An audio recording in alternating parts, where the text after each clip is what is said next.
Okay, at 6:30. I want to welcome everybody to the Mills County Zoning Board of Adjustment. At this time, if we could get a roll call, please. Collins, Here. Golka, Here. Light, Here. Gentlemen, here. Mertfield,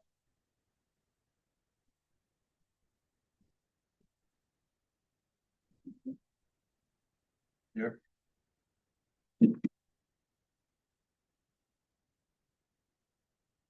I think she's here. I think we're just having some technical difficulties, maybe. You know? So for the members of the board, we do have a new member on our zoning board of adjustment, Caitlin Murfield. She also serves as the Mills County Director of Public Health, or Public Health Administrator for them. So she should be really good input on the board when it comes to a lot of what we deal with on these things, things that come up, talk about public health and stuff. So she said she's gonna be zooming in tonight. She very well may pop on here, and if she does, she'll have hopefully we just have a chance to actually meet her. Get the introduction done. Okay, thank you, Matt. All right, at this time, we'd like to have a review, action, and approval of the current meeting agenda. Motion to approve. I have a motion. Thank you. A motion by Pat, second by Chad. Correct? You second it? And then can I get a review, action, and approval of the previous meeting minutes? Motion to approve. Motion by Ted, I'll second. second by Heather. Thank you. Okay, I'd like to have the discussion and formal action on chair selection of the new 2026 zoning board of adjustment officers. I'll nominate Corey to be approved. Or chair. Chair, I'll second it. Okay. We have a nomination by Ted and a second by Heather. Can I get a roll call, please? Collins, Yes. Golka, Yes. Light. Gentlemen, yes. Mertfield, Yes. Thank you. Welcome to the meeting, Caitlin. Nice to have you on. Thank you. And the second discussion formal action would be the vice chair. I'll make a motion for Pat. A motion for vice chair for Pat. Do we have a second?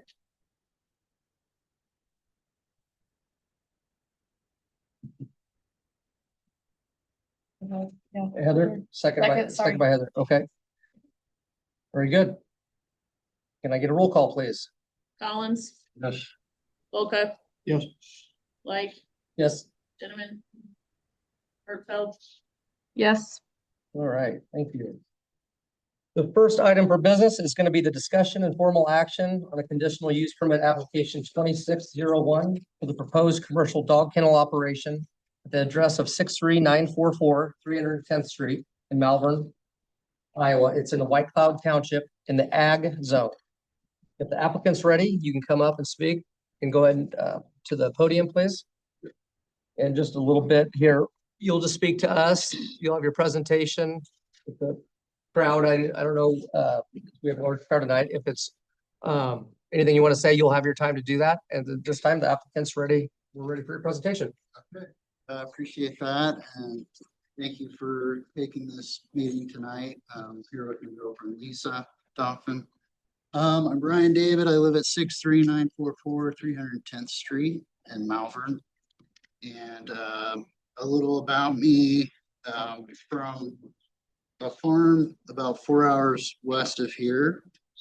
And I've always had a passion for working with animals and living in the country. And so the goal was kind of to combine those things and provide a service to the community. After I was in the Army and after my time in the Army, I did utility and property management and all sorts of stuff. And so this fits good with what I want to do. So with that, I'm basically just got this plan up here. I'm going to turn my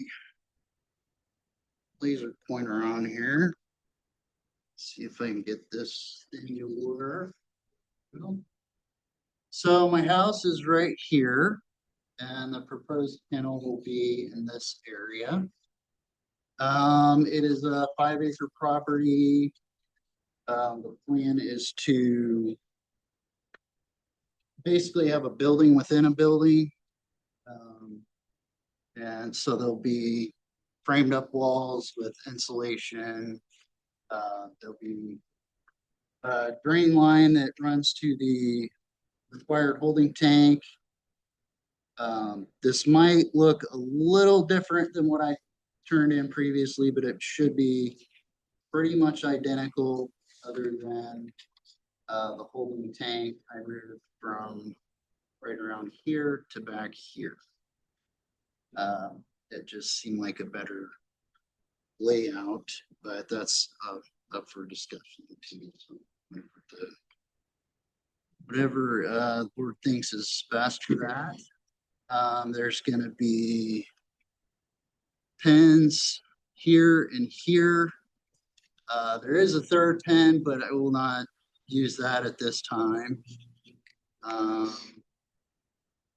Let's see, as far as noise, the insulation and with it being inside a bigger Morton building, I'm hoping to mitigate that. And I've got a line on about 10 trees coming in the spring and maybe 7 more works. So these trees aren't actually here yet, but I have a plan to do that. As far as waste management, it's, I mean, that's up to, you know, how the state and how this board sees fit to manage it, but what I'm proposing is just to collect any solid waste and dispose of that in a receptacle there and take that to the landfill. I would like to at some point get an incinerator, but they're kind of pricey, so it's down the road. I don't know about using the holding tank for solid waste. I don't think I'm gonna do that, but I would use it for, you know, floor runoff and stuff like that. And some of the information I provided should be kind of a breakdown of a cleaning schedule. Say cleaning schedule? Yeah, kind of like there's like once a day or daily routines rather, once a day. Weekly, and then obviously deep clean is needed periodically. And I think what else? I at this time don't have the residential homes within the 1,500 feet county. So sort of south of Malvern there, so I think it'd be a good spot for it. Seems like there's everything for it, so yeah, that's basically it. Okay. So, questions? Oh, we may hear in a short while, David. Thank you.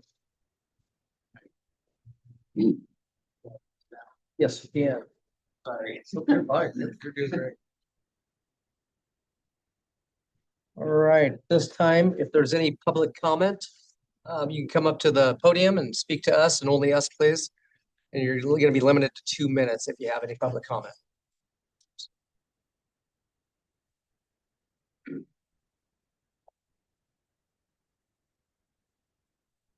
I'm Robert Benton from Tabor, Iowa. I'm an adjacent landowner just to the north, and I do not have a problem at all with this project. I'm a farmer. There's always been livestock of some kind, dogs and cattle on this farm my whole lifetime. And I'm 75 years old. So it's far enough away from the city. I've got another friend I went to high school with on Highway 275 that rescued like greyhounds. And he has it, and the neighbors don't complain at all about him putting dogs in that building. They don't even hardly hear it. So I don't have a problem with what he's trying to do. Thank you. Bobby.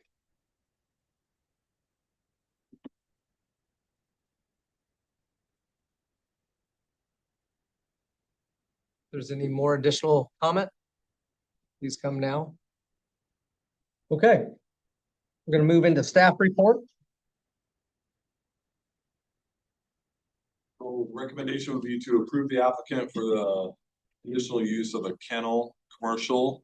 So that would be with the following conditions. Number one is that the applicant will submit for the building permits to improve the building on site to be used for the kennel. Number two is that the applicant will submit any required state permits prior to opening the facility. Three, the applicant will ensure that the noise generated from the animals is controlled and not to become a nuisance. Four is that the site will be limited to 17 dogs at one time. Number five is the site will be kept in a sanitary condition and waste generated from the dogs be disposed of properly. It's based on the following findings of fact. Number one is that the property is located in the Class A agricultural district. Zoning ordinance adopted in conjunction with the land use plan stipulate that kennel is a permitted conditional use in the district. And the conditional use is not foreseen to have any negative impacts on the surrounding property. Okay. Thank you, Matt. You know, we've had 3 or 4 of these. It looks like most of this, now we'll go back to you. You say, so most of this is all inside? Yes. There's some outdoor, Runs? runs and stuff like that, but yeah, the kennels are all inside.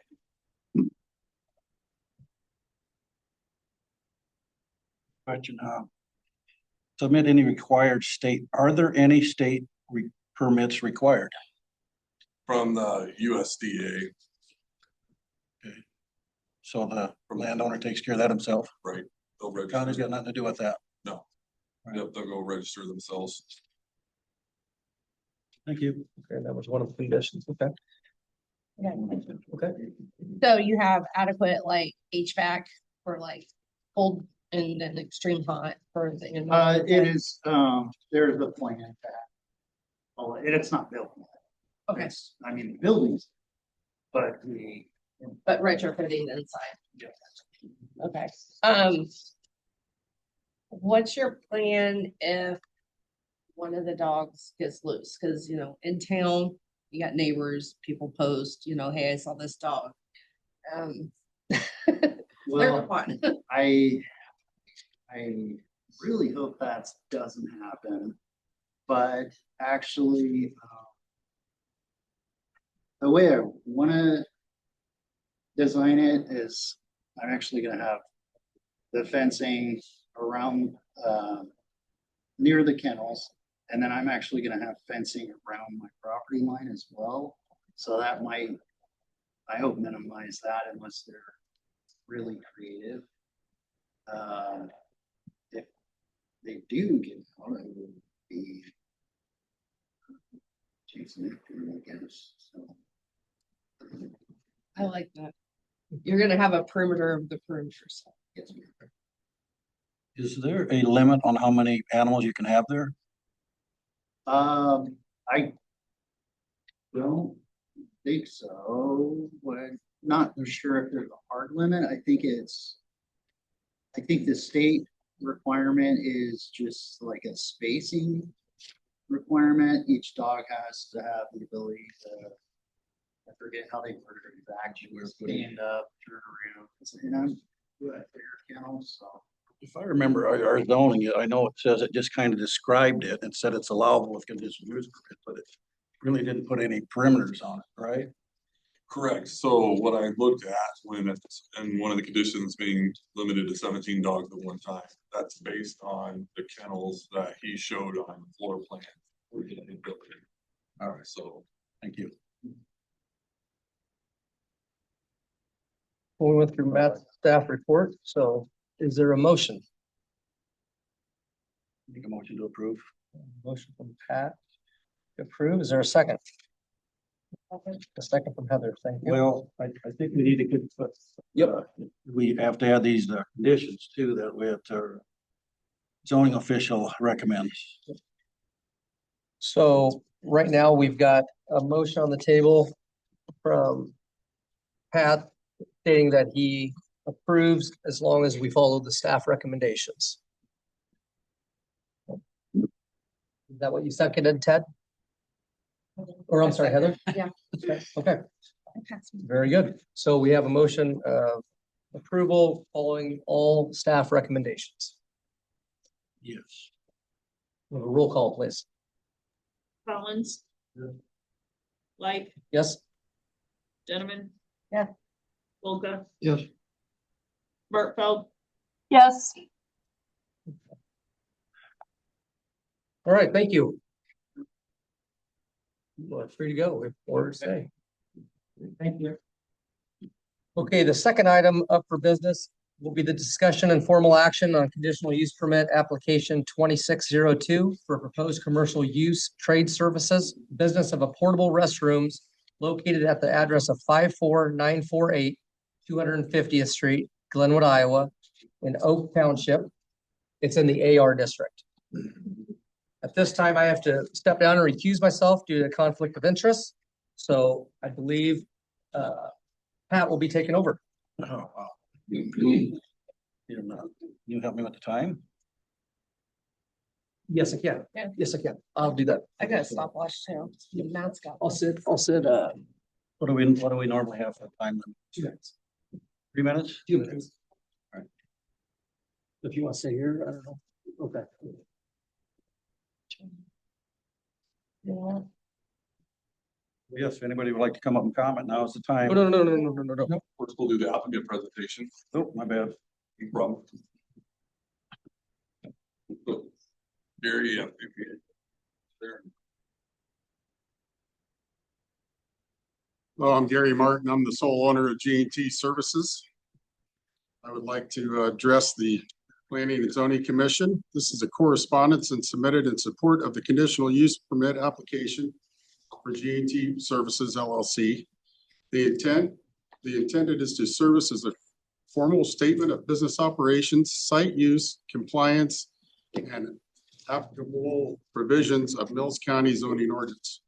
G&T Services LLC is a small locally owned and operated portable restroom company. The company owns portable restrooms, containers, and the majority of these will be deployed off-site under long-term rental agreements and not located at the subject property. G&T Services operates a year-round basis with employees reporting to the subject property solely for dispatch, equipment staging, and administration purposes. Substantially all revenue generated from the business activities occurs at the customer locations throughout the region and not at the project site. G&T Services LLC has operated under this conditional use permit at a Mills County residence in the Loess Hills District now for almost 15 years. With this said, without any incident, violation, or complaint, throughout this period, the company has maintained a consistent record of compliance with all zoning, operational, and regulatory requirements. In addition, G&T actively supports community activities and local events through Mills County and the surrounding areas, providing essential sanitary services. More than half of my employees live right here in Mills County and are tax-paying citizens, further reflecting the company's direct investment in the commitment and to the local community. Primary purpose of this subject property is limited to the storage of equipment, vehicles, and material necessary to support off-site operations. There will be no waste storage here at any time. Treatment and disposal or other activities on this property at any time. Our related waste services is conducted at a properly licensed permitted facility in accordance with state laws, federal, and local regulations. Portable restrooms and containers stored on subject property will be maintained within enclosed buildings or positioned behind existing structures in a manner that minimizes visibility to the adjacent roadways, neighboring properties, consistent with the intent of the Mills County zoning ordinance to reduce the visual impact and preserve the character of surrounding land uses. Limited outdoor parking of the service vehicles or equipment may occur as operationally necessary and will remain incidental to the primary use of the property. The proposed conditional use will not impede the normal or orderly development of surrounding properties for the uses permitted within the zoning district. Traffic generated by the use will be minimal and limited to primarily company vehicles and employee services. This will not create any excessive noise, vibration, dust, odor, glare, or other objectionable conditions beyond those typically associated with a similar low-impact service operation. We have adequate access to utilities, drainage, supportive infrastructure, are able to serve the purpose use, and the operation can be conducted in a manner consistent with the public health, safety, and welfare standards required by the Mills County regulations. G&T affirms this willingness to comply with all conditions, restrictions, and operational requirements imposed by the Mills County Planning and Zoning Commission. The Board of Supervisors as part of this conditional use approval. The company is committed to maintaining the property in a clean, orderly, compliant manner and operating as a responsible neighbor to the community. So I just wanted to reiterate a couple things. I've been in Mills County for over 15 years, running my business inside of Mills County with a special use permit in the Loess Hills District, which is more regulated than the district that I'm looking at moving this into. We've had no incidents. We've had no violations. We've been inspected by Matt Wyant's guys every year for our trucks. I am licensed with the state of Iowa for dumping of refuge at state facilities, wastewater treatment plants. That's where we go. There'll be no waste coming back to this facility. We suck out everything on site where we pick up the units at. They come back empty. We're going to be there working on them, servicing, maintaining, and delivering out of there. I know I put on my order that we have 400 portable restrooms, and we do. There's multiple other sites that I store stuff at. There will never be 400 units at that site. And out of those 400 units currently in the wintertime, we slow down. There's still 80% of those deployed on long-term rent. The traffic, our trucks are Ford dually trucks. The traffic going out on that road is not going to impact it at all. Currently, we have 5 service trucks leaving roughly 7 o'clock in the morning, between 7 and 8, coming back between 3 and 4. We do have a couple bigger septic pumper trucks that may come in and out of there, and they are on an as-needed basis for septic pumping for the rural community. The odors, there's no waste coming back to the site, so odors are going to be at a minimum. The site we run out of currently, I lived on site with my kids for 10 plus years. There is no issues. The property, can we put the map up that I gave you? Will it transfer up there? Or do you? Put this one here.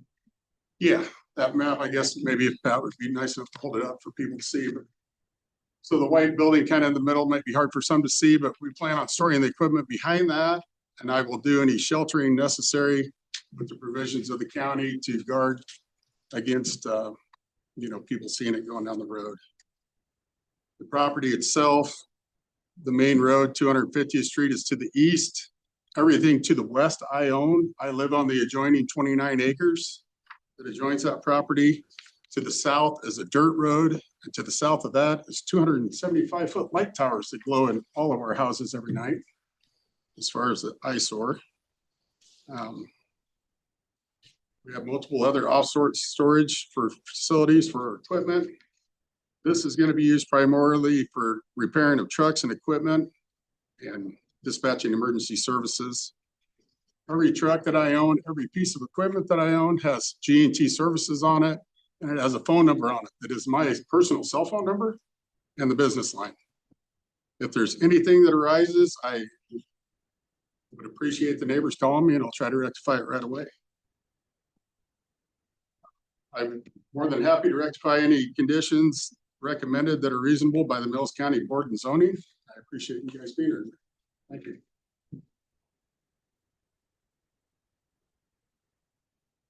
Any questions before we I got a couple questions. You said right now you average 7 to 8 employees? Correct. Okay. Do you anticipate that being about the same, or do you anticipate expanding? We've stayed in that number for the last 2 years. I mean, Okay. everybody would like to say they're gonna grow, but you never know.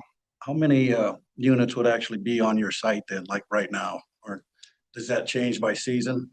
It You changes said you have 800 and they're all over the place, right? 400, 400. but we have over 300 out of them in the field on long-term rental, even through the winter months, which is slow. Our busiest time is 4th of July. That's when we usually rent out everything that we own between 4th of July stands and people having parties and that sort of thing. But And they're on that site right now. none, there's nothing there currently because I don't have a special use permit. My Okay, well, existing permit, it's a little bit of array right now because I'm cleaning through the buildings with the hope to move in. But I would say there's 40-ish there. okay. In your existing site, you're still using your existing site. Correct. So you're going to continue to use your existing site too? No, No.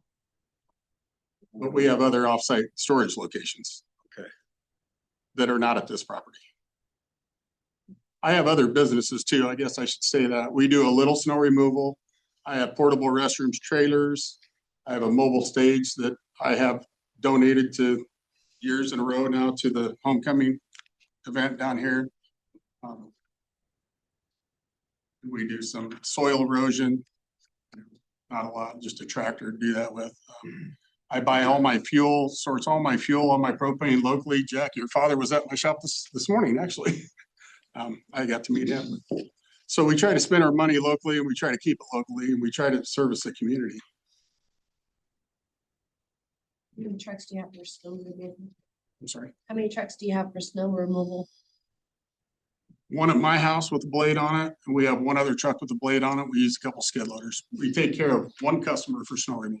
We're not a large outfit. We do not store any salt or ice melt or chemicals of that character at our site. That's all at the location where we remove the snow at. You pump the units out before you bring them back. Where do you hose them out and clean them at? We hose them out, and clean them on site, or we may be cleaning, if we're repairing them, we might be cleaning some at this site. But there's basically no hosing out or cleaning at No, so everything's collected in a tank. I mean, and it's all. Ted, you've rented my units before. So everything's in a holding tank, so we rinse that out and we suck them out. There's no contaminated materials or odor or liquid going out on the ground. You know, it'd be similar to washing equipment. You know, if I wash your car outside. And we do have, like I said, restroom trailers, handicap units. You know, there's an array of units that go with porta potties and a blanket, I guess. We have some mounted on trailers, single ones for construction units for like heavy highway use. But the equipment stored on site is more gonna be truck and trailers used to move some equipment around. I'm gonna try to keep all the trucks inside also. I'm sorry, I guess I'm trying to get it all in. First of all, we don't have a bigger aerial map than this. How close is your nearest neighbor? My nearest neighbor is actually This side, yeah. just to the north of there. How He's here this evening. far north? I would say the next property line, so I mean, Oh, it's his, right there. his property adjoins mine, Couple hundred yards, maybe? maybe. Okay. To the south, it's a pretty good distance. It's, I would say, a couple city blocks. Up to the east. There's nothing over there. Is that farm ground? No, everything to the east is farm ground. And, I measured. you know, like Stroud Pumping, they pump septics out and they go and get it at the, down on, Railroad Ave. Right down the street here. Yeah. How do you get rid of yours? We have an account set up at Glenwood to pump, to dump here, but most generally I go to the Council Bluffs wastewater treatment plant. or the Omaha Same type of deal. Wastewater treatment plant. Yeah, it's more of a facility than we just jump in a man. He has to fill out forms every time he dumps stuff in there. You have Yes. to do that too? Yes, we have to fill out forms and we do a pH test on it before we dump it, and we turn that all in right to the officer at the wastewater treatment plant. All right, thank you. And on that point that I didn't mention, I'm licensed with the state of Iowa as a septic pumper. And they do annual record inspections of my gallons of use and proper permitted dumping that I have to submit to the state of Iowa every year also, along with the annual inspections on every individual truck.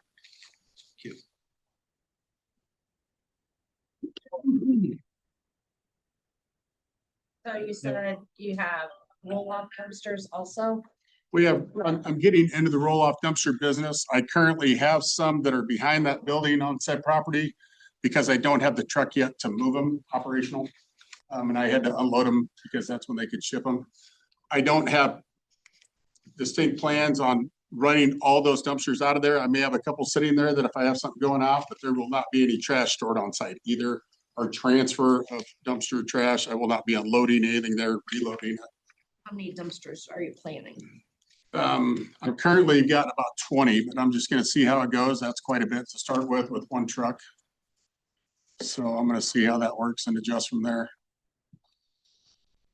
So when you were saying, so what are you planning to store inside?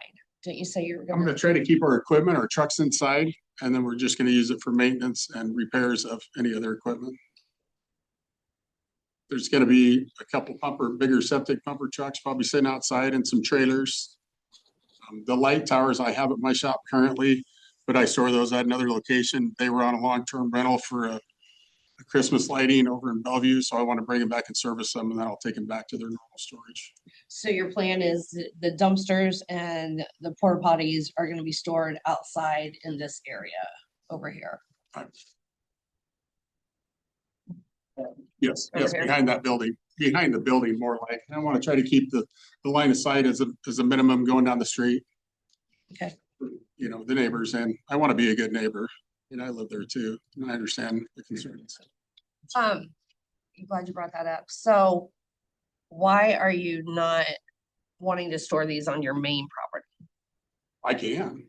I don't have a special use permit for my 29 acres, or I can put them anywhere. It makes no difference to me. I was just curious, like, cause when I was out there driving around checking out, you know, line of sight and everything, I was like, oh gosh, we got this guy up on the hill. That's me. Yeah, and then I clicked beacon and I'm like, oh, it's him. So I was like, that's one person I don't have to worry about. Yeah. The shop I use up there is for more of my personal storage and a couple work trucks at my home. So I didn't have the shop facilities for maintenance and, you know, working on trucks there. Okay. But if the county sees fit that they see somewhere else on the 29 acres, they'd rather have me at it, the neighbors are good with it, I have no problem. There's 4 acres on this site, this proposed site. I'm trying not to put anything to the south. That is not my intent to put anything to the south that is open to the roadway. It'd be more back to the north and west. And if you guys recommend some type of barrier, then I'm willing to do that to try to break the line of sight.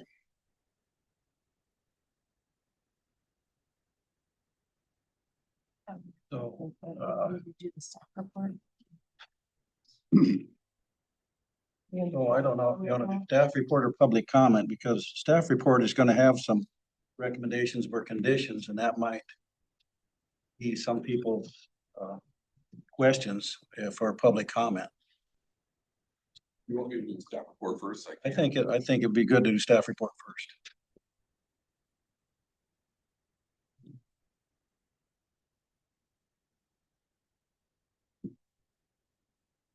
So I'll preference the staff report by saying that at the time when these were put down, the dumpster aspect of this was not known.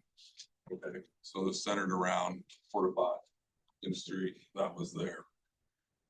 So we would have to, I think we would have to discuss the dumpster aspect of it and numbers and storage places ahead of time on that. But in regards to this part of it, the staff recommendation would be to approve the application for the trades, this conditional use of trade services under the following conditions. And that is that the applicant would be limited to the 8 full-time employees. Number 2 is that any outdoor storage would be screened from the roadway by a site obscuring fence or landscaping barrier. The owner would submit a site plan to be approved by the department showing the outdoor storage area and the screening. Number 3 is that the applicant will secure the building permits for improvements. Number 4 is that the applicant would secure any necessary septic and well permits to support the site and the employees. Number 5 is that no sewage would be brought back to the property. All the units stored on site would be cleaned and emptied prior to being brought back to the property. And it's based on the following findings of fact. The subject property is located in the Class AR Agricultural Residential District. The zoning ordinance adopted in conjunction with the land use plan stipulate that trade service is a permitted conditional use in the district. Number 2 is that the conditional use managed with the above referenced condition would help ensure that there are no negative impacts to the surrounding property or the road use. Thank you. Dumpster aspect of it on there would take some time to go back to the zoning ordinance and kind of see where dumpster rentals can fall into. They can get a little tricky because of what Gary just mentioned when he was talking in there. People who do dumpster rentals, if they bring, what you see happen is that they start off and they're running the dumpsters and they'll take them down to the landfill and they'll dump them, they'll bring them back. Pretty soon they realize the number of trips that they're making back and forth, and it becomes real easy to take one dumpster, dump it on the ground, scoop it up with a skid loader, pack it on top of another dumpster that they have there on their site, and then haul it in there. The Iowa DNR will automatically classify that as a transfer station. That takes a large amount of work to get permitted for it and to have a transfer station located there, and proper zoning, number of protocols have to happen before you're able to get that. And it can become a headache for people in our department having to try to manage whether or not that is happening or not. So I would have to take some time to go back to the zoning ordinance and see where exactly dumpster rentals would fall in at and whether or not it would actually be considered a trade service. So you don't know if dumpsters, someone want to just do dumpsters, if that's regulated, if that's stated in the zoning, our current zoning. Is there anything about dumpsters now in our current zoning? Like I said, I didn't search it, so I would have to go find out what it, is it dumpster? Is it listed as dumpsters? Is it listed as containers? Yeah, that's a different deal. Is it a considered equipment, or is it considered, something different from that? Conditional use permit says condition for warehousing and use of equipment. Yeah, nothing about roll off. So tonight, we can just focus on the porta potty part of this and do dumpsters later. You have to do another conditional use permit. What's that? We either can add conditions for about a dumpster, a roll off, or you'd have to come back for another conditional use permit. I think you'd have to come back because he applied for this for the porta potties, not for the dumpsters. You agree, Matt? I would, because he brought in there was a new application that when he came in today, and you have a copy of that. And that's where this part of it got mentioned at. The original application that was given to us on the original date mentioned the porta potty business. So that is what our focus was on in preparation for this. I understand that. And I'd like to hear some things from the public. If that's I was gonna say. I'm okay. We just had a question. Yeah, okay, we're open for public comment now. You come up, you state your name. Name and address. Yeah, we'll need your name and address. Please. Yes. Steve Harris, 55061 250th Street. I'm southwest corner of where he's want to put this facility at. But the main thing I've doing, I've seen a lot of work done there and everything, but I'm starting to go, okay, that's fine. And he said he was going to move his business down. I didn't know what his business was. But now I'm thinking about, I'm looking out there and I'm going to be looking at porta potties from my front step. He's got trucks that are gonna be coming in at 3 or 4 o'clock in the afternoon, coming returning when the school buses are coming through. Dropping off kids down along that road. And there is enough traffic on that road now without adding his vehicles in there. When them buses are trying to stop in front of my driveway, Dirt County Road, up the street a ways from him, up the hill a couple ways. And he says we'll always be maintaining our equipment here in these buildings. Working on them, which is fine. And but when he's working on, not all of them's gonna be running, so how he's gonna flush them out? Till he gets them running, and then he has to flush them out. Where's that all gonna go?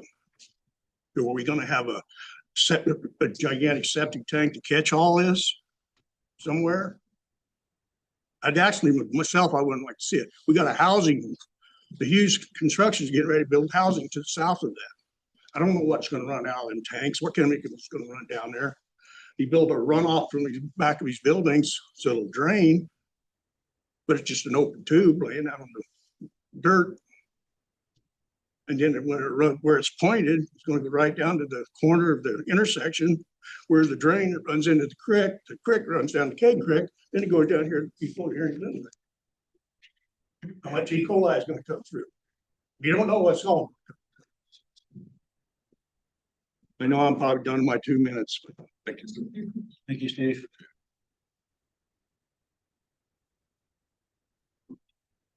Good evening. My name is Crystal Murray. I live at 25036 Falcon Lane, directly near the proposed site with my husband and my daughter. I'm not here as a developer or a business owner or even someone opposed to growth. I'm here as a mom who chose this area very intentionally because it's quiet, rural, and safe, a place where children can grow up without heavy traffic, industrial noise, unusual odors, or constant risk.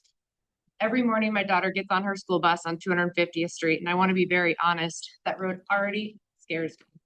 It's narrow and it's busy, and we've already experienced 2 situations where cars did not stop and almost hit our daughter, moments that made us fear for our life. When I think about adding commercial trucks, employee vehicles, equipment trailers, and daily business traffic to that same stretch of road, I don't think in terms of zoning language or technical definitions. I think about standing at my window watching my child climb on a bus, hoping she makes it home safely. No parent should have to weigh whether the neighborhood is becoming too dangerous for their child. Sorry. We were told that most business activity happens off-site and that equipment will be stored indoors or behind buildings. But even with that, trucks still arrive, employees still commute, equipment still moves, engines still idle. And all of that activity happens directly in front of our homes, in a place that was never meant to function like a commercial corridor. This is not an industrial park. This is where families live. We also depend on well water. Our neighbors do too. There is a creek bordering this property. Even if waste is not stored on site, the reality is that commercial operations introduce fuel, fluids, equipment runoff, and risk. Our groundwater is once groundwater is contaminated, there's no easy fix, and you can't undo that for the families that drink that water every day. And then there's the emotional side of what a home means. We build a life there, our routines, our sense of peace, our feeling of safety when our child rides our bikes and play outside. The constant presence of commercial vehicles and industrial activities changes that permanently. Enjoyment of a home is not just a market price, the ability to sleep without truck noise, to let your child wait for the bus without fear, or to drink water without wondering what might be upstream, to feel peace when you pull in your driveway. The request asks you to place a commercial operation in the middle of a residential and agricultural neighborhood. And once that door is opened, it cannot easily be closed. So I'm asking you, not just as a homeowner, but as a mother, please protect the families who live there. Please consider the children who travel that road every day. And please consider our long-term safety and health of our community. And please deny this application. Thank you. Sorry for going over.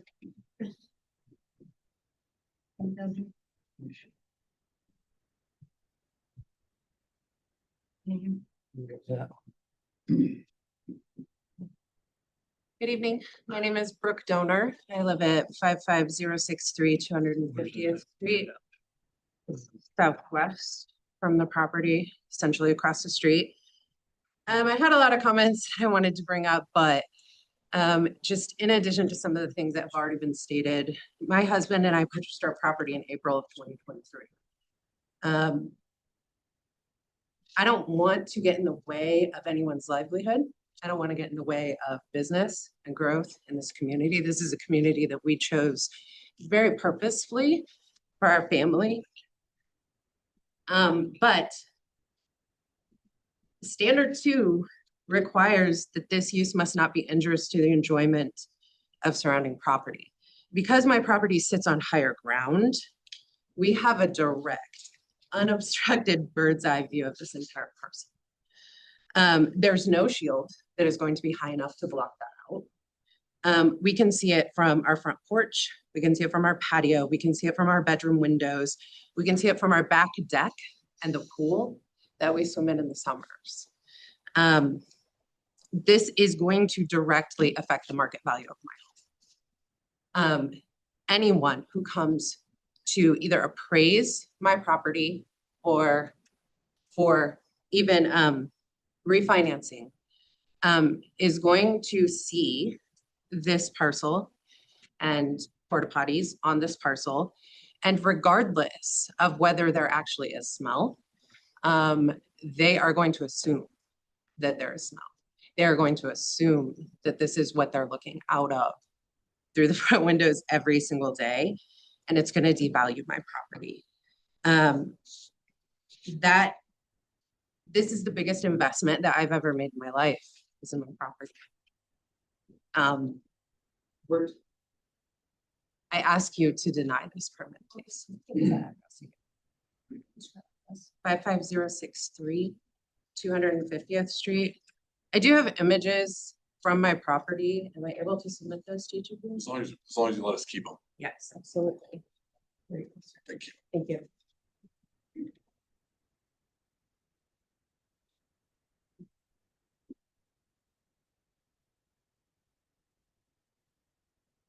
My name is Kathleen Caldwell, and I live at 25082 Falcon Lane. I'm here today to speak about the proposed portable toilet business intended for across the road from my home. I attempted to submit my written comments to the board in advance, but the email address provided rejected my email as spam. I would happily remedy that, but I'm thankful for the opportunity to speak now. I wanted to begin with the impact this proposal would have on the property values of every residential home in our area. According to the Mills County Assessor records, the property in question is zoned residential, yet the activities proposed for the site clearly fall under industrial use. Section 27(3.9) of the zoning code defines industrial use as the on-site extraction or production of goods by non-agricultural methods and the storage and distribution of product.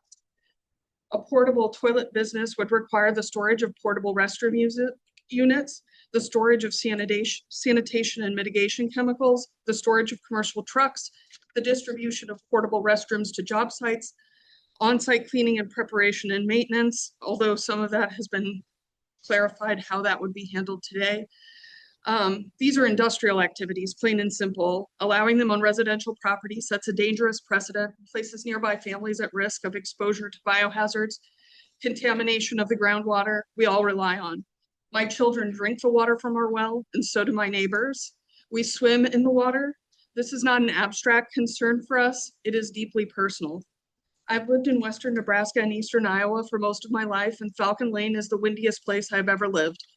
According to the Mills County website, our area is classified as exposure C with wind speeds of 90 miles an hour for 3-second gusts. We all know what this means. The wind here is powerful, unpredictable, and sometimes destructive. I have retrieved items from my yard that traveled so far I could not locate their owners. Yard furniture, small pools, objects that you would never expect to become airborne. Neighbors have lost items that were secured with 2-foot deep screw down tie downs. The portable toilets don't have to land in my yard to threaten my children. All it takes is one spill, just one. And those chemicals and waste products will seep into the groundwater. And spills will happen. In a fully enclosed facility, the risk during loading and unloading is significant. But here, there's no enclosed facility. There's no indoor storage. The application mentions 400 units potentially being stored on this property. Even if many are out for use, we all remember how quickly circumstances can change. COVID taught us that. Hundreds of units stored outdoors in high winds is just not an eyesore, it's a hazard. The wind will carry odors, chemicals, and potentially biohazardous material. According to Iowa State Mesonet, in the last 30-day period from December 10th to January 10th, we experienced 3 days with winds between 45 and 60 miles per hour and 1 day over 60. That's not unusual in our area.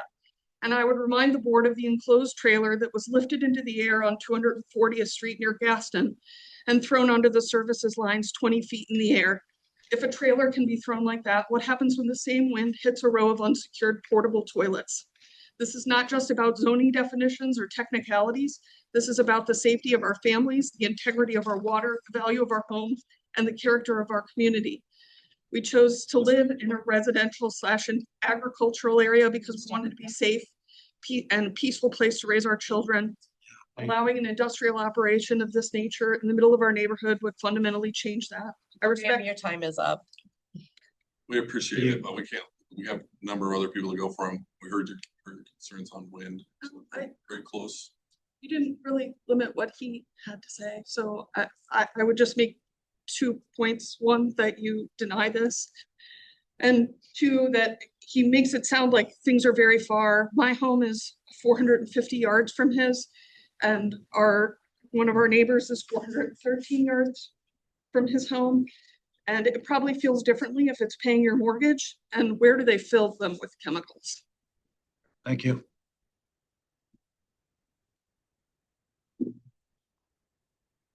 Yeah, I'm Charlie Call. I live at 503 240th Street. I was a neighbor to Gary for about 7 years. He's a good neighbor. He keeps his site clean, organized. He communicates well. I never had any issues. Hardly ever saw a porta pot out by his shop there. No runoff or anything like that. The traffic wasn't a problem. Yeah. You're still fine. You're good. All right, that's all I have to say. Thank you. Thank you, Charlie. Where'd you say you were again? Where was your old place? Where's your current He would have facility? been my closest neighbor to my existing shop address. He lived there next to me for 7 years. How far was your house from his shop address? Hit his house with a rock. Maybe 100 feet. He's right across the road.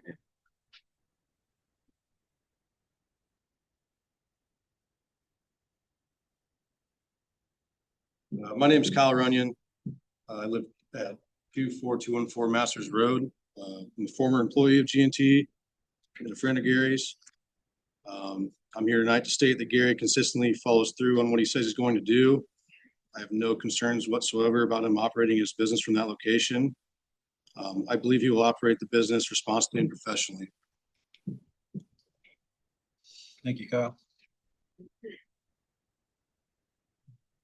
Chris Reed, 25126 Falcon Lane, at the top of the hill facing down into this property. So I'm here just to focus on traffic and safety. I'm not going to give you a million different things, but a portable restroom business requires regular service, transportation. As he talked about, 7 or 8 employees coming in, trucks coming in. It is a narrow road if you've been down 250th, which all of you have. It's narrow, it's blind spots, it's blinding, and it's not a industrial use road. It is not Barris Road where it's meant to take those heavy trucks. And seeing those heavy trucks try and hit people every day makes me fear for my children with trucks coming in and out at 7 and 3 during bus time. So I just, we see what's happening on Barris with the industrial trucks and the safety issues this morning. Driving in the work, truck barrels out 100 yards in front of a driver. They had to slam on their brakes. And I just can imagine trucks, and I recognize that you said they operate safely, but in my experience, industrial trucks are not looking for children. So I just want a safe environment for my child. And I think that safe, and then the wear and tear on the road, that road's not built, like I said, it's not Ferris Road. It's not built to treat the asphalt. It is just press rock. And that's gonna take a lot of wear and tear. I'm good. Thank you, Chris.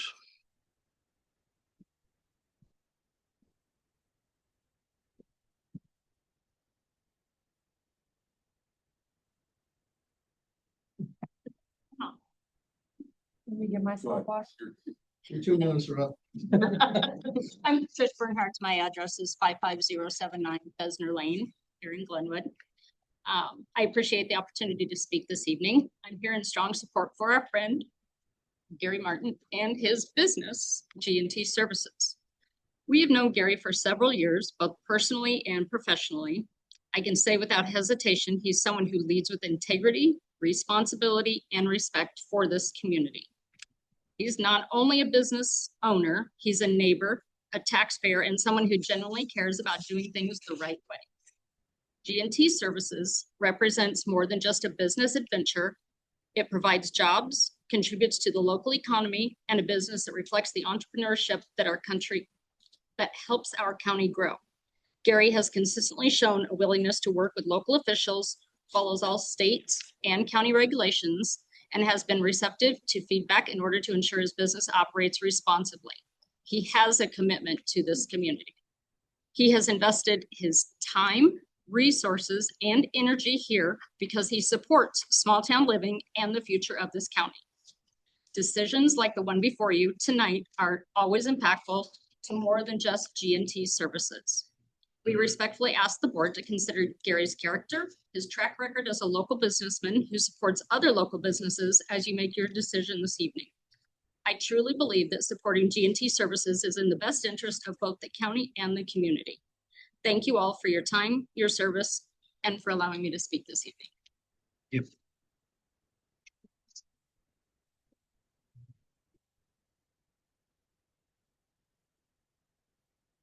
So, my name is Suzanne Mathis, and I live in 25127 Falcon Lane. And we are at the top. Several of my neighbors are here that live on the same road. So we too will have a direct view of the area. We moved here about 11 years ago because we moved outside of town in that area because of the 360-degree views.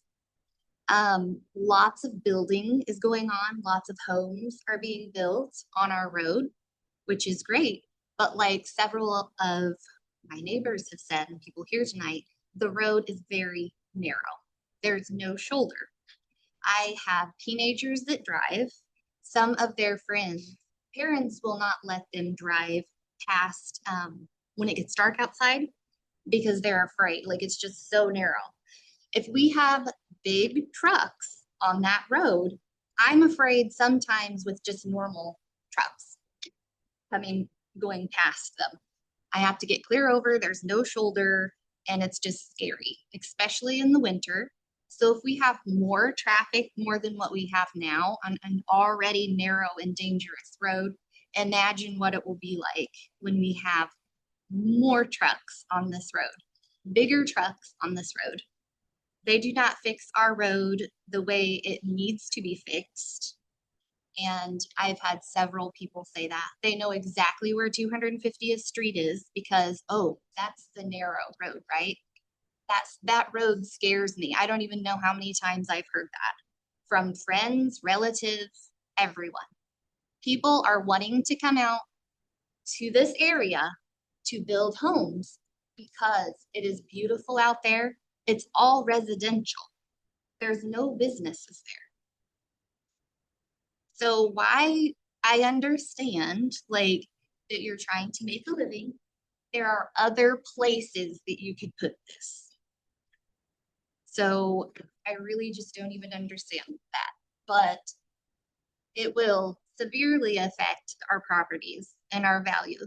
It has nothing to do with statistics or anything else like that.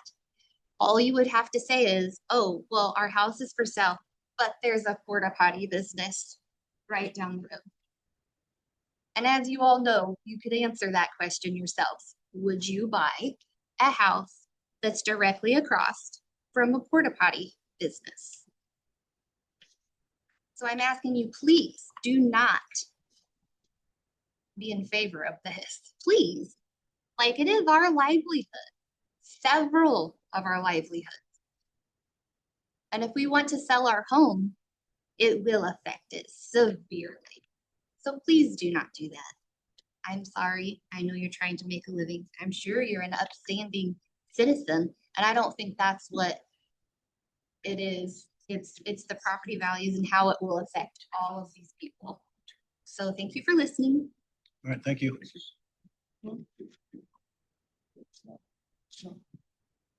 Hi there. I'm Joe Call, 50360 240th Street. I work, I'm the plant manager for Scott's Miracle-Gro, and I've done business with Gary Martin and G&T for 10 years for Scott's. We've never had any issues with any of the associates, with any of the trucks. If I have something that needs fixed or attended to, I get response right away within 24 hours, and we're taken care of very professionally. I also live next to where Gary currently operates on 230th Street. My commute to work is by that facility twice a day, Monday through Friday. I can tell you, you wouldn't know it was a portable restroom business by driving by. Everything is kept neat, orderly. There's no trash, there's no leaks, there's it just looks like a real nice farm agricultural building. So I don't have any trouble with the truck traffic going to and from there, and I am leaving and coming back at about the same times that they are leaving and coming to and from work. So and it's a gravel road where they're at currently, and no traffic, no problems with his associates. And Gary would do anything to help a neighbor, or, you know, if anyone had concerns, he would definitely do whatever he could to make it right and take care of things. So thanks for listening. Thank you.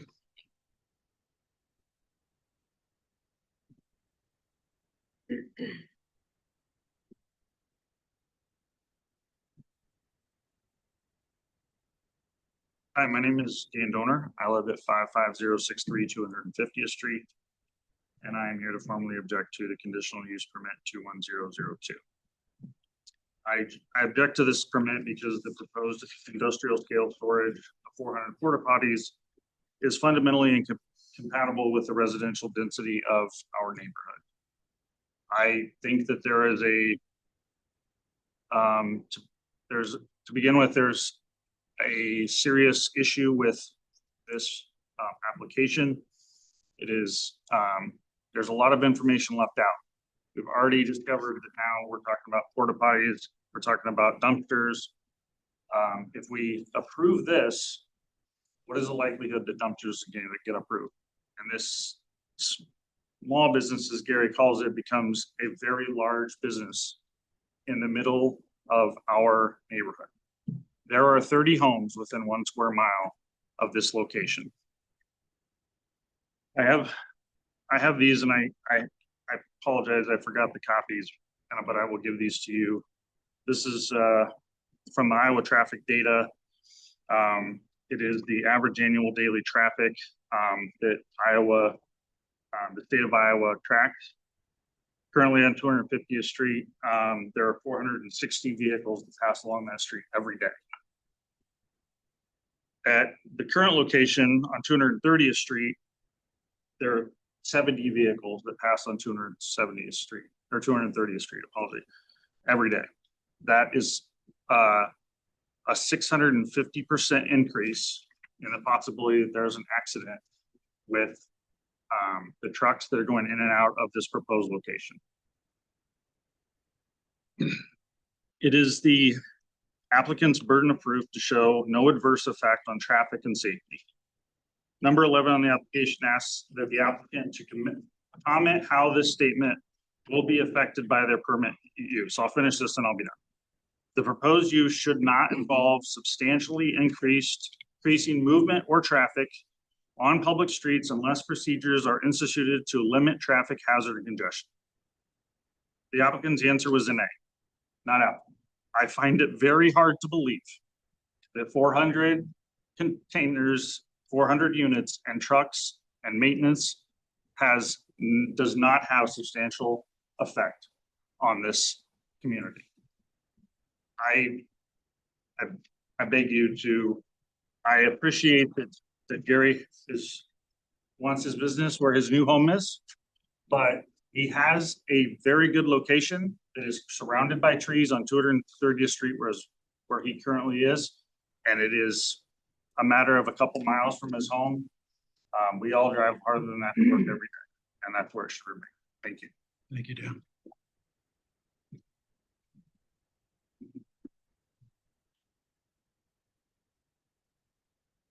Larry Borcherding.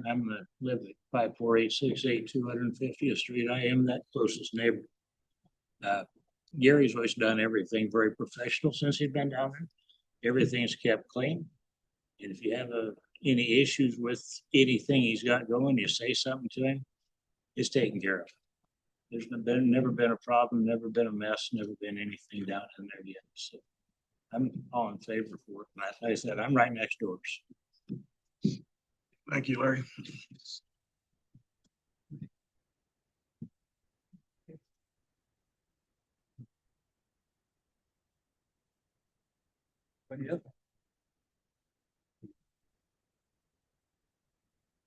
Normally don't talk in public. Gary is my neighbor. He's my unwanted neighbor. He bought the property right behind me. Can we get your name? My name is Doug Mullinax.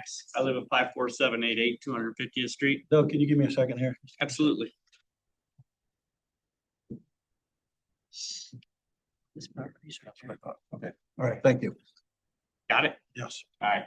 So I'm just north of where this proposed thing is. And when I moved out, there was cornfields on 3 sides of me. So my closest neighbor was Larry Borcherding there that was across the little cornfield from me. Since then, the driveway's been built completely around my house. And we've got a giant building up on my Sunset that used to be there, which is where Gary is now. Gary's been a fantastic neighbor. I had problems with his lights shining down on my property. I mentioned it once, shut him off. So I will say he's been a good neighbor. However, the other night, I was watching TV at 9 o'clock at night, and I heard this super loud noise. It startled me. It sounded like lightning and thunder. It was super loud. Got up and looked around. I didn't see anything, but the whole side of my yard was lit up from the south. And I walk out there, and there's these semi trucks dumping off dumpsters out there, making a horrible racket, shaking my house. The vibration and stuff down there for the dumpsters is super loud. And I looked around, and then I got this thing in the mail that there was going to be a porta potty business putting in down there. And that is my view. I looked down over the hill right at it. The lights are shining at my house when they were delivering dumpsters the other day. He's improved that property dramatically from when Bobby lived there. Bobby Like lived there. It was there was junk everywhere, and Gary's really cleaned it up. However, that doesn't fit our neighborhood. I thought that would be residential with the street that we have there. I assumed that it will all someday be houses because it's a beautiful place to live. But I don't want the commercial traffic. I talked to Gary about it because I was worried he's going to move it up to his property. And he said he wasn't going to move it up to his property, but then this deal came through. So, and I haven't talked to you about this. So, yeah, because it's a different property. So that's all I got to say. I wouldn't want it. I don't want it down next to me. So thank you.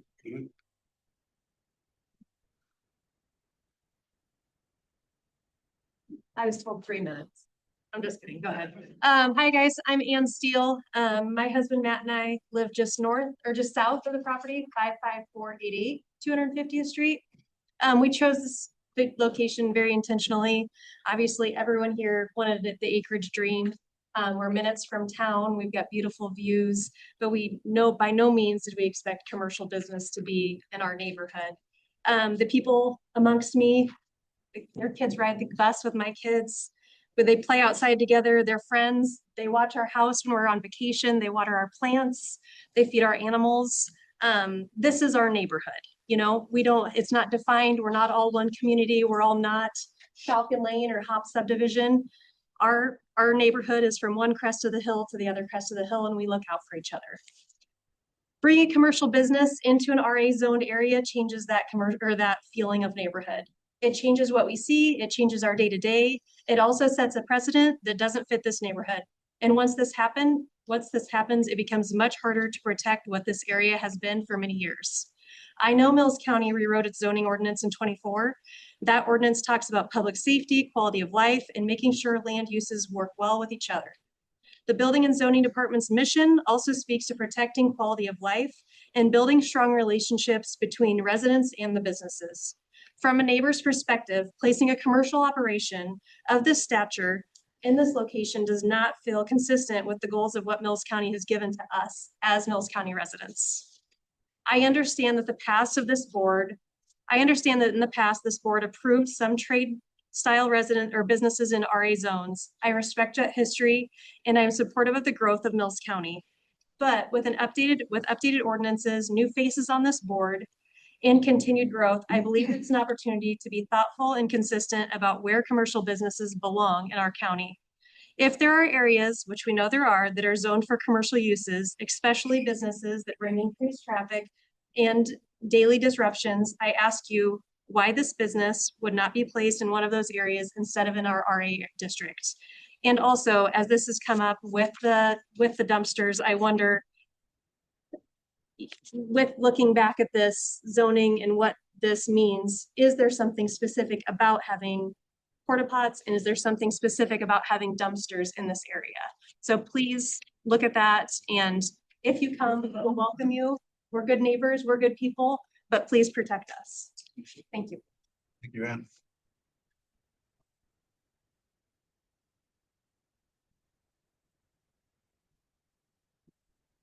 Nicholas Murray, I live at 25036 Falcon Lane. Good evening. My name is Nick Murray and my family and I live near the proposed site. I spent more than 20 years working in the construction industry, so I understand exactly how different type of operations function. The equipment they require, the traffic they generate, and the impact they have on properties around them. That experience is why I'm so concerned. My family chose this area because it's quiet, it's open space, the safety, a strong sense of community. Our kids play outside, we spend time together in our yard, and this is just where we live. This is where we belong, and this is why the decision is so meaningful to me. The application describes the business as a small trade service operation, something that usually means light tools, couple service vehicles, maybe a small amount of indoor storage. What I see and say with respect, I support tradespeople. They're essential to our community. But the business being run out of the property is not trade services. According to the company's own website, they're provided porta potty rentals, septic pumping, drain cleaning, dumpster rentals, and stage rentals. Every one of those services requires heavy equipment, vacuum trucks, dumpsters, trailers, pumps, tanks, and outdoor staging. These operations involve long-term vehicle and equipment storage, repeated loading and unloading, and the handling of sanitation units and waste-related material. Those are not the characteristics of a small commercial trade business. Those are the defining characteristics of an industrial use. Under our zoning ordinances, industrial uses, including construction yards, waste-related services, long-term vehicle storage, and outdoor equipment yards are not permitted in the AR district. The impacts from this kind of operation don't stay on the property. They bring noise, fumes, vibration dust, heavy truck traffic, things of that nature. I also want to share something of the construction professional's perspective. When a business seeks an approval in a residential agricultural area, there are basic documents that help support that: site plan, buffer screening, drainage information, hours of operation, plan to controlling noise, dust, whatnot. And final, I would like you to please deny this. This isn't just harming my family, it's harming my family in the community we live in. So, thank you. Thank you, Nicholas.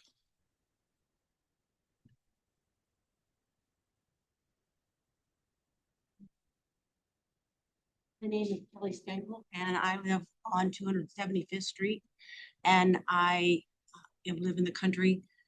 I understand his business and I'm assuming what I've heard from people that he's a very outstanding citizen. He'll take good care of the property, but someday he's going to sell that property. And how are you going to control the person he sells it to? Who's going to say that they're going to take care of it?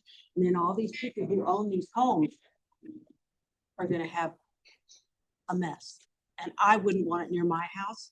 And I would hope that you would protect them.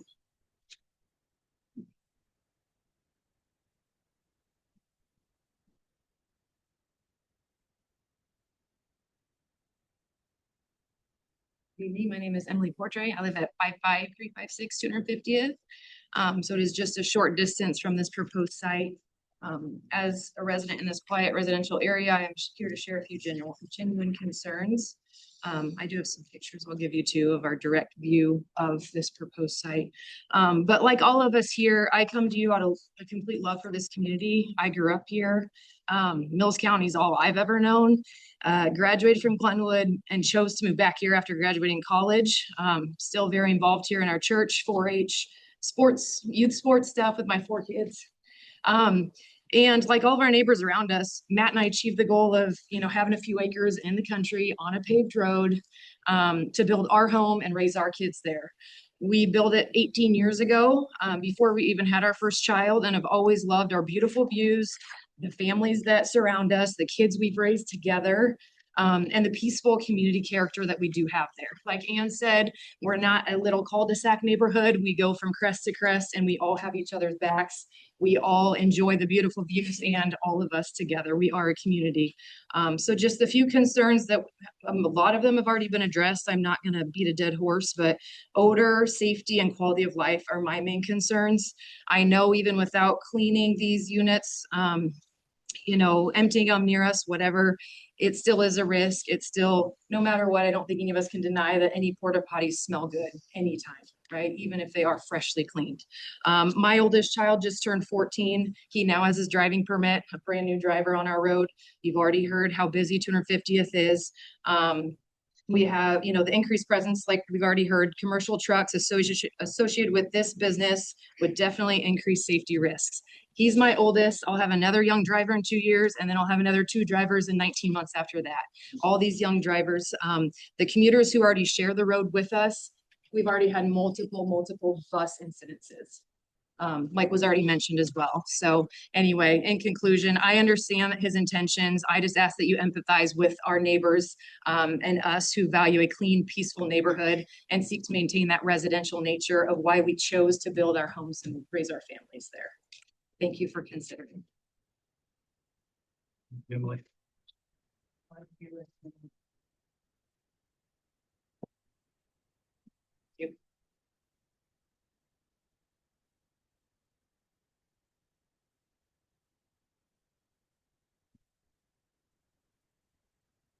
Good evening, I'm Matt Portray, same address, if that helps. I'm a Glenwood alumni. I've served, I have business in town. I served on the school board and member of the Chamber of Commerce. I only say that to hopefully show that my actions in my life reflect my desire to see Mills County thrive. Pro small business, especially after the disproportionate challenges of COVID-19 masks not too long ago. But that said, we have zoning laws for a reason, and there is a place for this activity. I just don't see how the residential agricultural zone lands in that place. I'm just going to say I echo a lot of the quality concerns that were well stated here from others. I want to reiterate that. And I just ask in the interest of conserving and preserving our rural character of our county for ourselves and future neighbors. I respectfully ask you to deny this conditional release from. Thank you very much. Amen.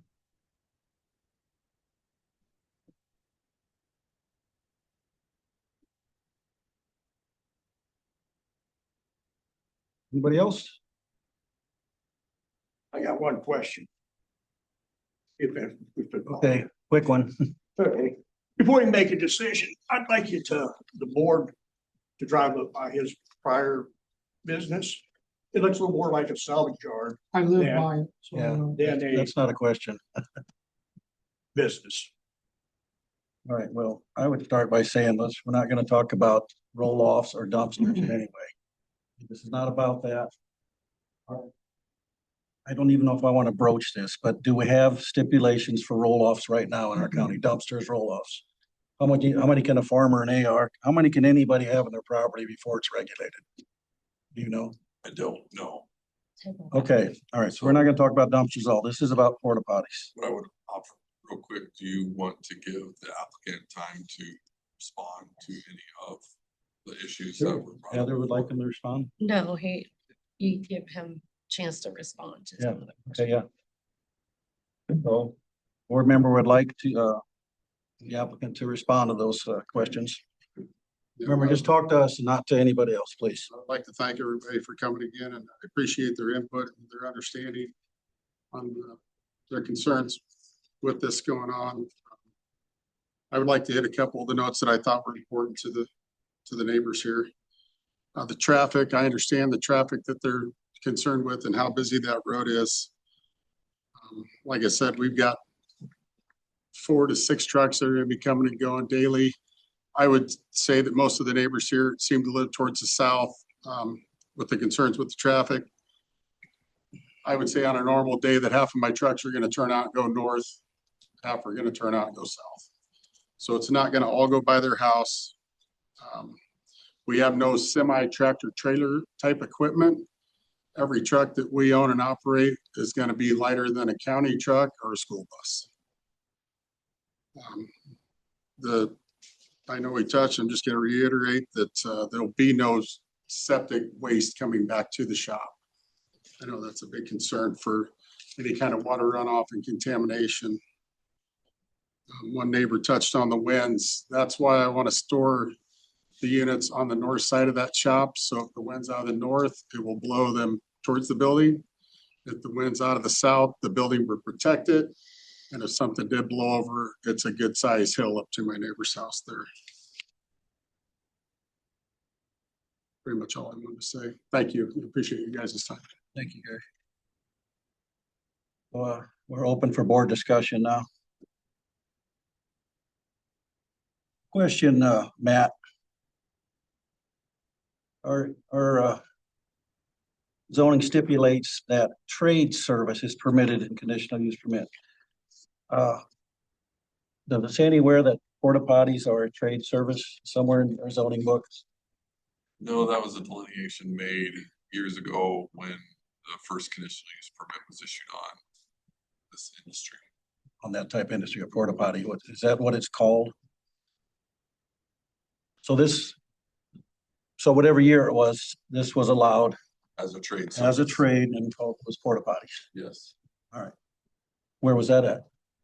that's at his current location. His current location. Do we have, because I remember when Gary came in for that conditional use, do we have those requirements that we set on that property at the time?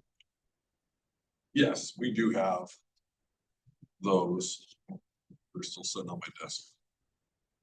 Yeah. But yes, we do have those. So there's a porta potty operation on Howley and 220th. His name's, yes, Okay. Clay Lincoln. And I drive by there a lot. He's obviously storing porta potties there. Does he have a permit? What are his, like? He might have came through before I was on the board, but do we have, if we can like mesh, because Clay's got a lot of people around him. Can we mesh Clay's requirements in with Gary's existing? What are Clay's requirements? Don't know that there's conditional use permit on that property. They Doesn't have one. should know that.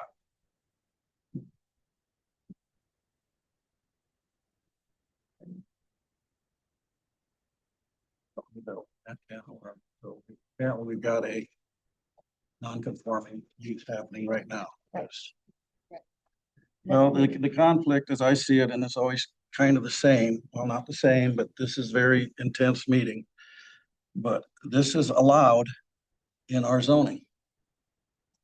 And if we deny something that's allowed, and this applicant is doing everything legally, we open our county to liability, being sued. It's happened twice.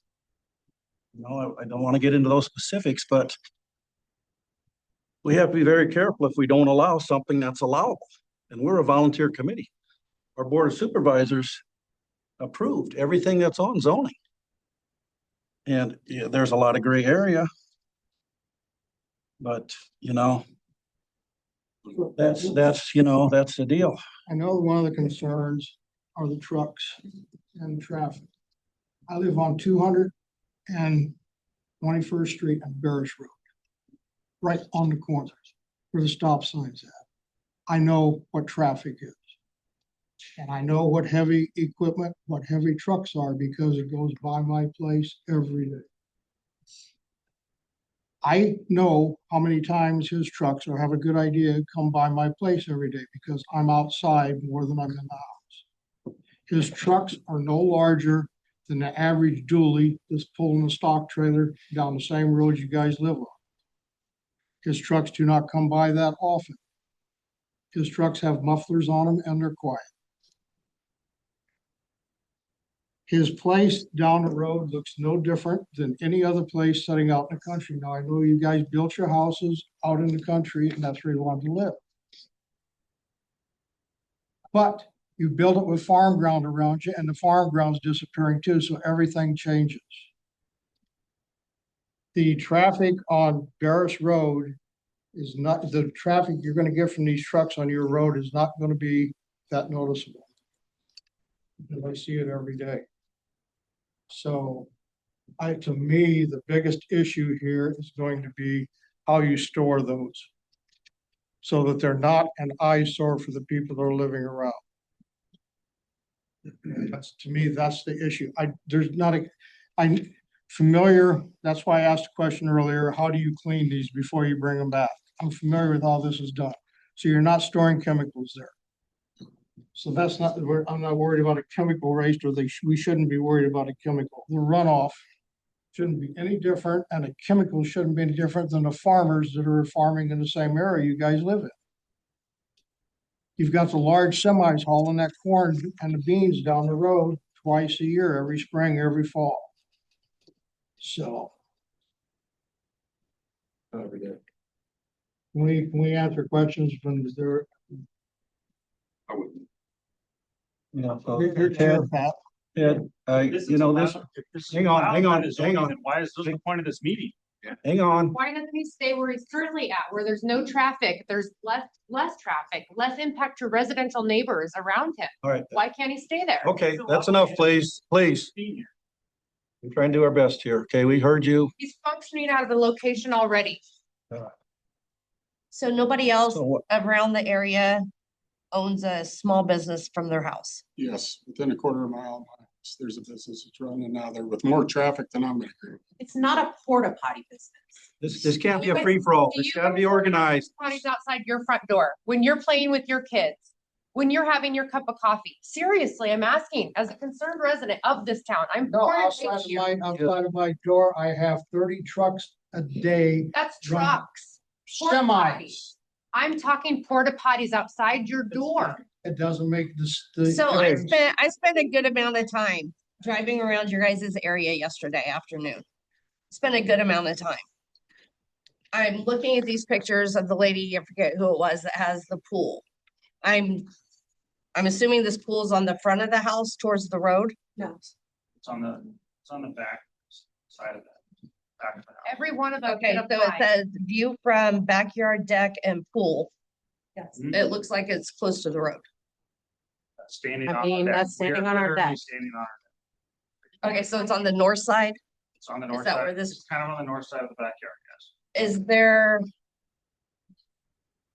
Is that like over the fence? Do you have a fence around it or? It's around the pool, but the deck sits above the fence. The deck is actually higher than the fence because it's below, the fence is below the deck.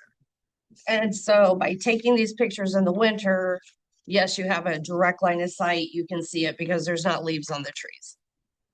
Because around. See that entire property in the summer as well. You can, but there's gonna be leaves on the trees. If I It's could gonna only block some of your- refinance or sell my property. in the This is summer. board discussion right now.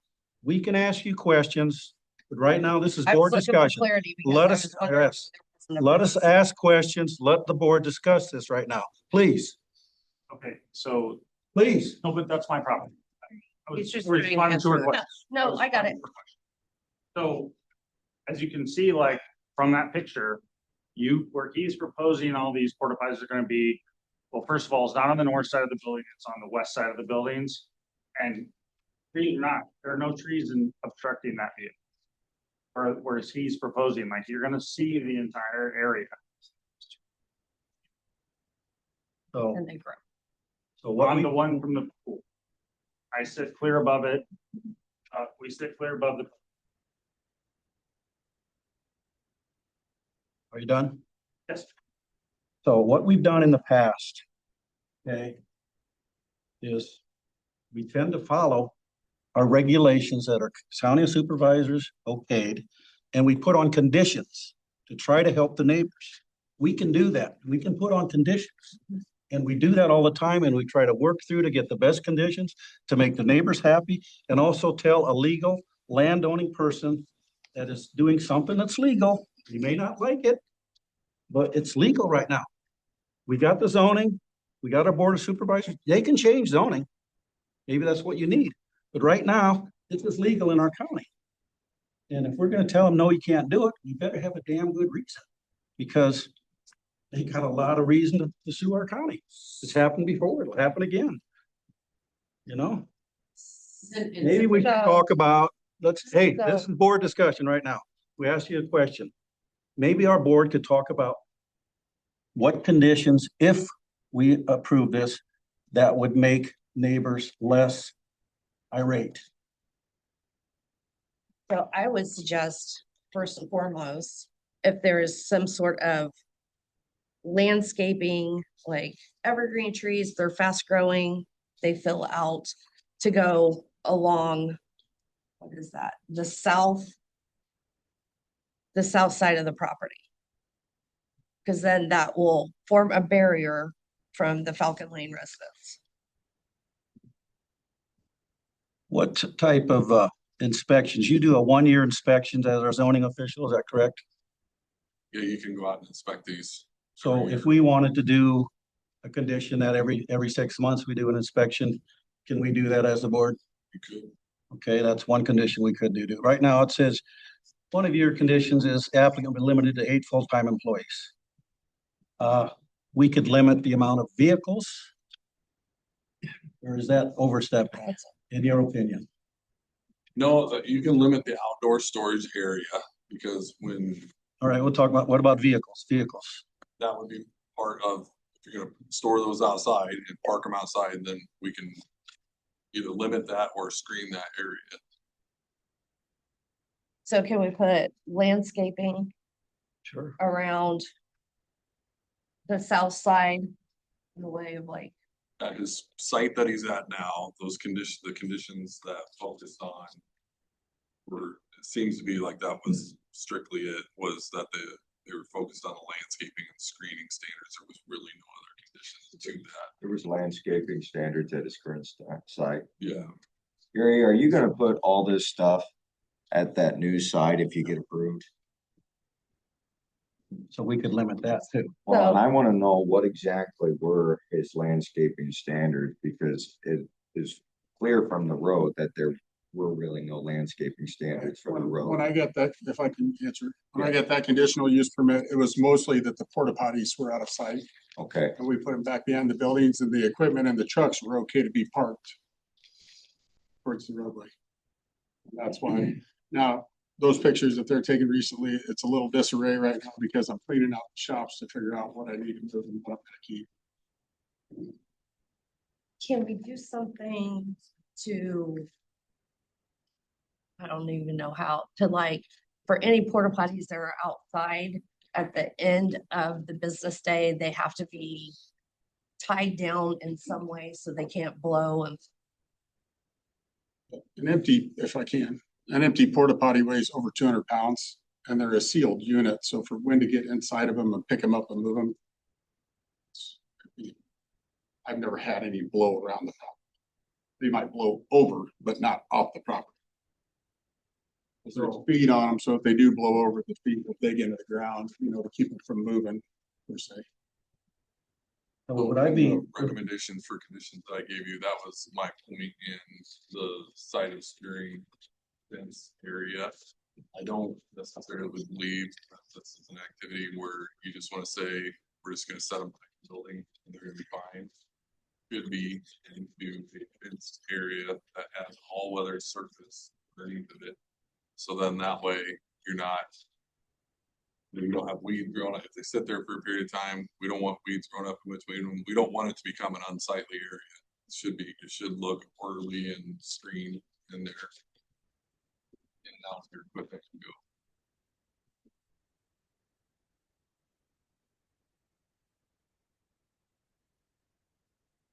if I had to say what the main concern from the neighbors is safety, can I just have a show of hands? Do you think that is your main concern? Safety with the road?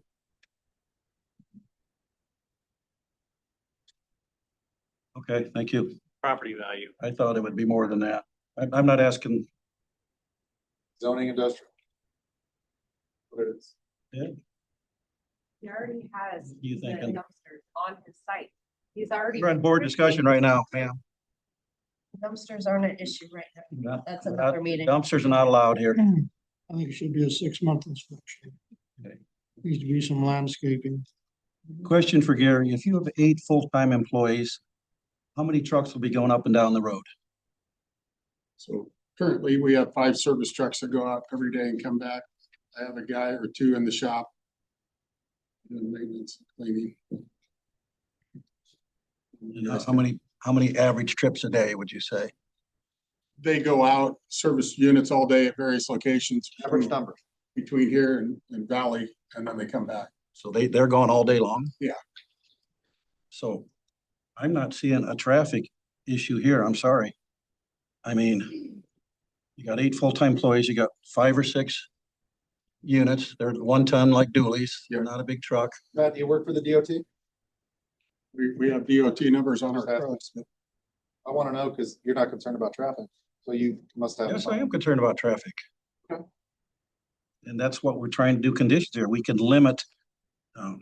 This is board discussion right now.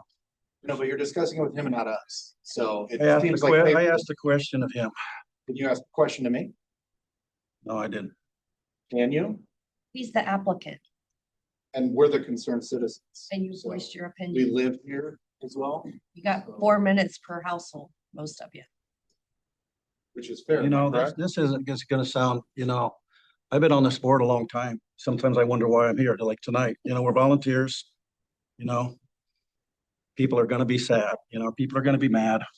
We're trying to do what's right to be good neighbors. We don't get anything for doing this.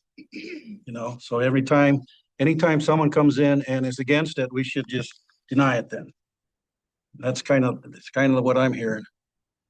Yeah, this is special. And there's a lot of questions here. And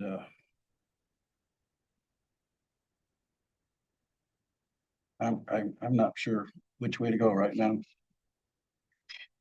Pat, I would suggest that if you guys do approve the conditional use permit, that not only do you have 6-month inspections, but also you include that at any time, the Board of Adjustment can request for Gary to come back to review his conditional use permit. And if the Board of Adjustment deems at that time that more conditions need to be added to the permit, that they are able to do so. I think we could do some other conditional. We could say that all units, porta potties, whatever you want to call them, on an all-weather surface, and they're In a fenced area. They're in a all fenced other area. service, 6 months inspections, Can't we landscaping. put a limit on how many are at the site?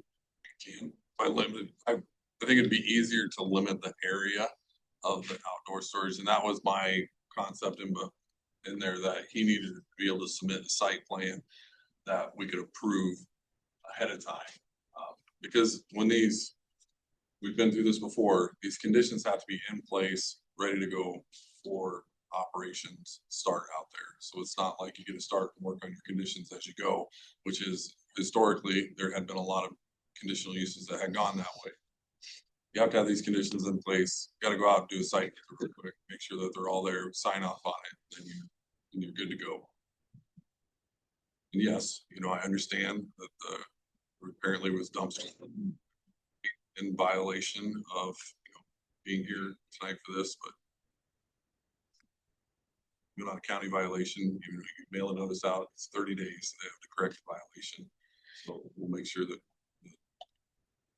You know, and even if this does get approved, and these conditions are out there, they're recorded, and there should no sewage or any waste property on the site. And if a neighbor smells it, they can call our zoning officials that work for us with our county taxes, and they can address it. If we do conditions that they can only have so much in this area and they're not doing it, anybody can call our zoning official and say, hey, they're not following the conditions. So what's a reasonable size for an area that we should put in this permit or these requirements? so when you look at usually you kind of adjust it based on the acreage of the property.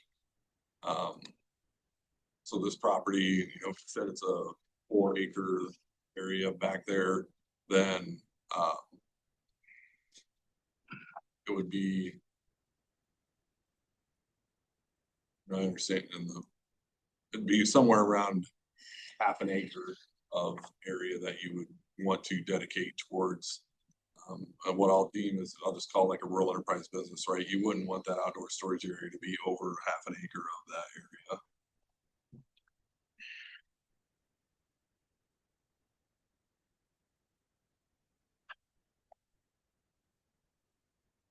What about that perimeter fence?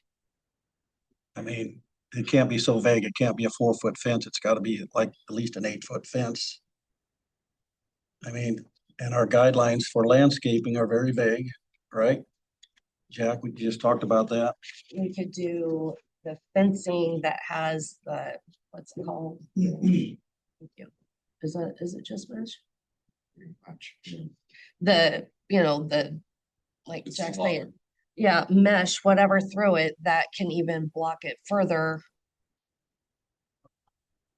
So I mean, a minute. 21,000 square feet, it's a half an acre. Where exactly, will you come up here, please, Gary, and show us where exactly you're going to put everything? So there's not gonna be anything anywhere else. It's only gonna be on these 2 properties. Now, you said the porta potties, because this is the north, porta potties are gonna go here? Where the porta potty is gonna go? This is a little skewed of a drawing. So the porta potties where this says storage is probably gonna be moved over into this area more. Okay. And, you know, I'm gonna try to stay even with the building, so the traffic coming from this way doesn't see it. Now, in my eyes, Thanks, this that building is 100 foot long. Okay. But in my eyes, if I did some kind of screen fencing here with a gate in it across maybe from the corner of this older garage here to that building somewhere in this area, that would block the view here this way. And then coming down the road, the building should block most of it. This stuff isn't here anymore. Okay. I didn't have an overview now, but this is all been gone. And this is all gravel all the way around with a loop around it to come back out, a gravel drive. Okay. And then this building blocks some stuff, but you can still see very well this direction, you know, for the most part here. The part I've got equipment, that would be maybe trailers that I'm not using. Yeah. I've got some skid loaders, maybe a septic truck might be parked there. But the idea is to keep the work trucks that go out every day in the building.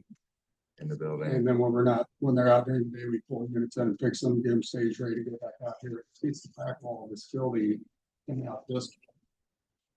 You can't see them from this direction. This side over here is pretty good. All right, so you're saying there's a gravel driveway around all of this, right? So it goes all the way around, right? Because I own this field, this is part of it. Now, can you is it feasible to put up landscaping trees along this side? So even if you're coming from the south, you still can't see that along on the outside of the driveway, at least the majority of it? I mean, you can leave some inserts. It slopes off from the driveway, but yeah, if I put them up on the top of the driveway, it's wide enough that I can. Oh, it won't be able to see it. I know. The problem is this is uphill. I know. If I put, this is pretty easy. But this over here is gonna be a little harder because they come off the top of the hill, you're gonna see equipment or their trailers. Truck or two. It's an elevation difference. A lot. So is Caitlin still here? It's pretty easy to block, and that's why I try to move everything back. Because the building blocks. I'm still here. The building's got. And, 18 sidewalls on Would you like to chime in here, please? I think a lot of my questions have been answered already. Well, that's why I was thinking trucks, trailers, similar equipment in this area, all the porta potties back here with the block of view of the building. Someone live on top of this hill? No, this is the dirt road, the creek, and well, then the It's a neighbors B level. across from that. It's a B level and then all. Or more this So the dirt road is the crest of the hill? one. The dirt road's pretty much right. That's a B service level. B road, creek and some trees. Man. You done there, Jack? I got it.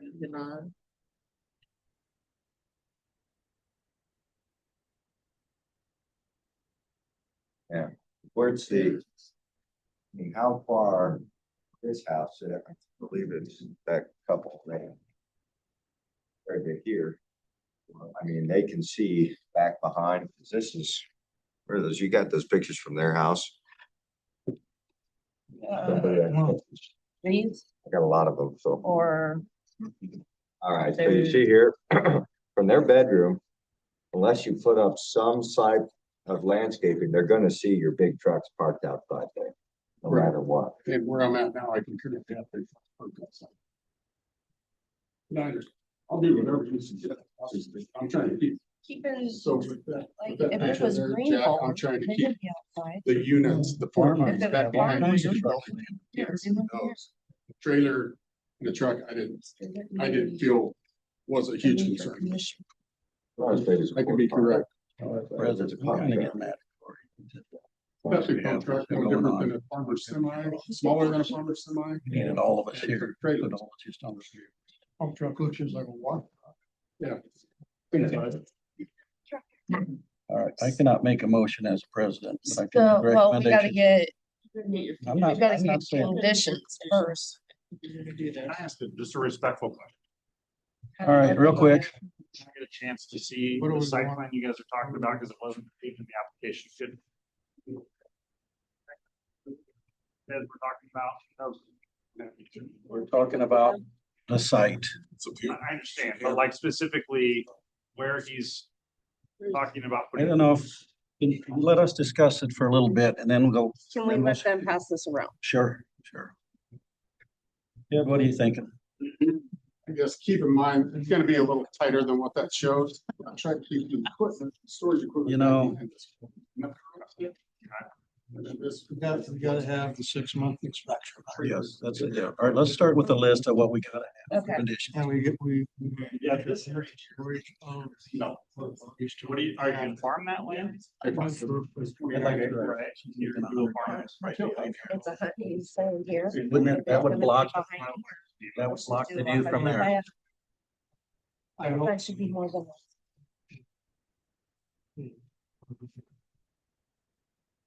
I'm sorry. The stores, a lot of these out at West. So. Not maybe four. Never gonna have. So we could put that as a condition So. too.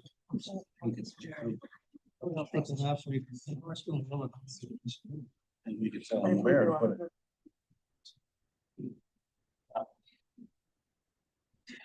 That's about like two basketball. They're passing them up around. Could I explain it to them real quick? It's Okay. no So the controversy. map's going around and I can hand this one over on this side, but What it shows is the house, this building. You This wanna is the start making field that to the list? south. It comes mostly towards the neighbors to the south. I'm not planning on putting anything down here. I'm gonna farm that with the 29 acres here. This parking will be the employees coming during the day. They're gonna park there. This equipment storage is gonna be trailers, possibly a pump truck now and then. The storage of the porta potties will actually be behind this building. Towards your house, so you can't see, it drops on a hill. Where all the dumpsters are now or no? Where the dumpsters are now, correctly. Yes, 30 of thank you. them. I just don't have the truck to move yet. They're not saying that. 30 by 30. And then if I put a fence here between the building and the drive, that should block most coming this way to see, and the building will hide anything towards the back.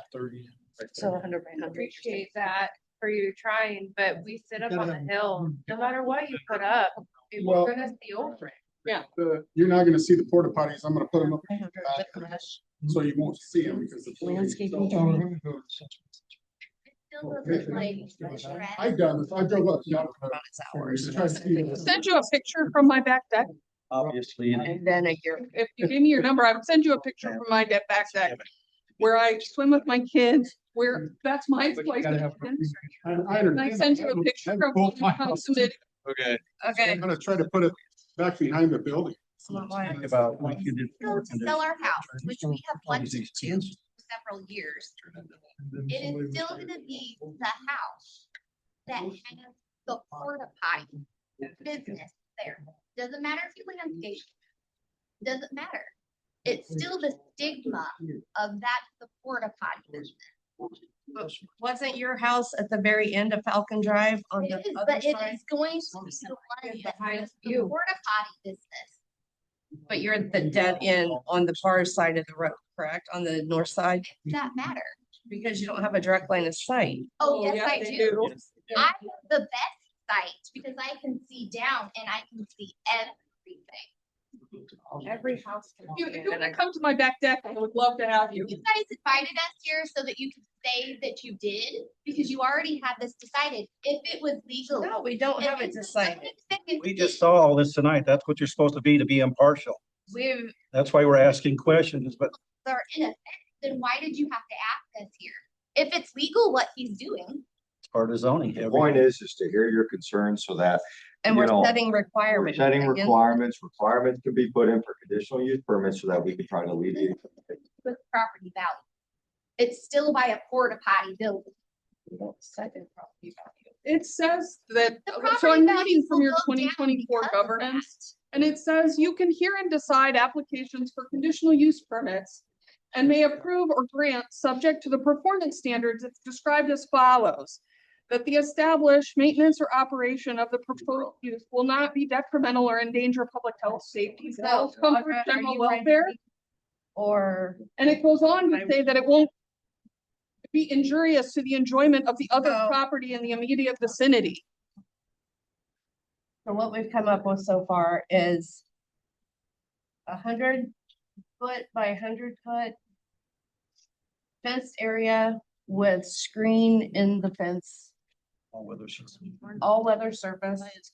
Current place of business. Yeah. 6 months, well, let me go in order.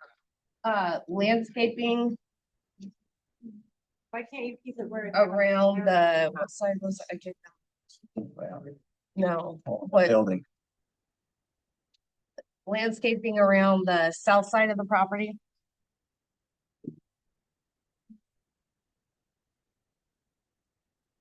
You have to be specific to say trees or. Just landscape.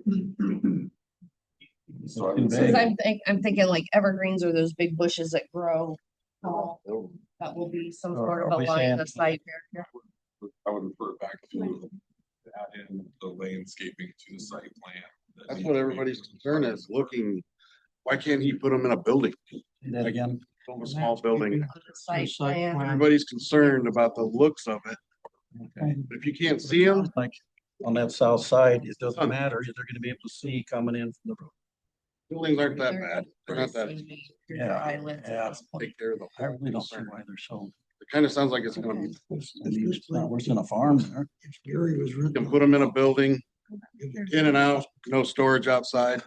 Oh. It'd make everybody happy, much as That possible. grain chart out there. Then we have 6-month inspections. Yearly review by the board. We need that if we're doing a 6-month inspection. Well, Yeah, 6-month yearly re- inspection is like Matt going out. A yearly Right. review would be us reviewing the. What if Matt recommends a yearly, he goes out there and he says we need a Very yearly. nice guy. I'm sure you You as the zoning do board whatever of you adjustment had to do. at any point in time, complaint comes into the office. You show that, say, you have, so he gets this permit today, next month, you guys can wind up calling back in and say you're in violation of the conditions. Why are you operating in that way? And if you were to go, it could be 5 years from now, you could do the same thing. Where you can pull that permit back for review. With that, and then they have to listen to the conditions, that's just within your authority of granting the conditional use permit.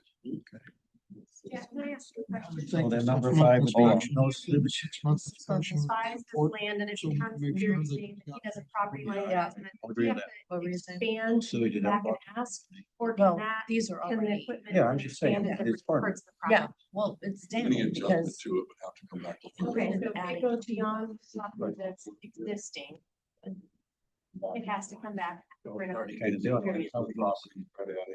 Room from the roadway. We're kind of saying that So, right here. yeah, saying that already, yeah. So what else are we adding? We're on 6 months, we're adding specific site where the dumpsters can be, right? No, we're not doing dumpsters. No I'm dumpsters. sorry, I meant porta potties. Yeah, we added where he can, All right, do we want to say that? Where's, we have so many of them. I know, I passed it around, so. Yeah. which one? Mine. Just More that one, main one you gave that one. us. So, Yeah, you got it. talk in here. We could say, is that the north side of that building? Yes, And what would that, is that the current machine shed there? that's, yeah, that's where he's gonna be this at. Okay. Let's call that the maintenance shed. Yeah. So 100 by 100. Yeah. We're gonna have screening on that side. Screening on this And side. have screening here by his own doing. And if and he's then only got, screening on- he can only have 8 employees, he's not gonna get more than, say, 6 units going out in the morning and coming back. You don't see where that's that much. That's what I was trying to tell him earlier. I live on the corner. I see him go by every morning and every evening. It's not.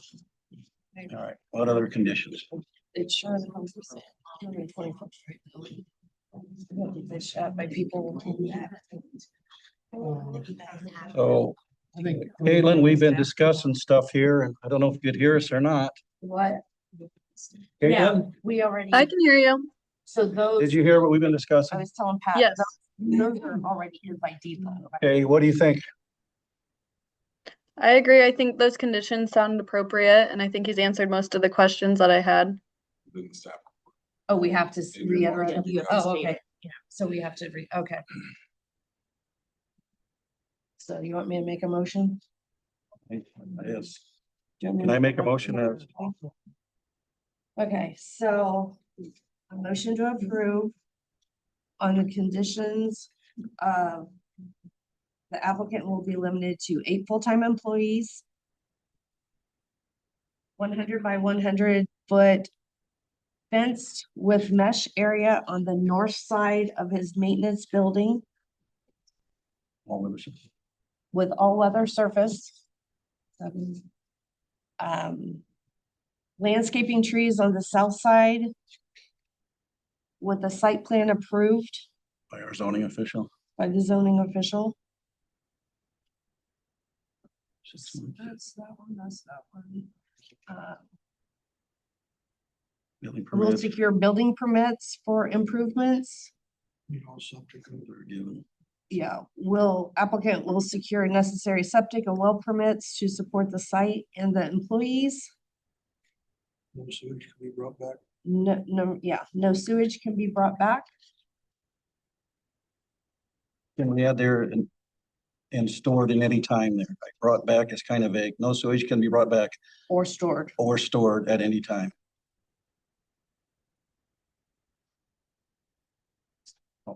I didn't say that too. All units stored on site will be cleaned and emptied prior to being brought back to the property. Oh, yeah, I think I'm looking at the older one. Did you get that one? Okay, looking at the older one, I think. Okay. No. Is that it? Yeah. Yeah.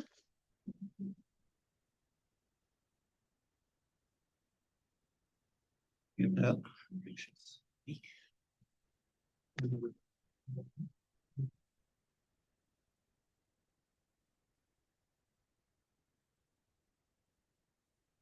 Are you getting that, Audra? I think she's got it. You might want to read it back. You might want to do something.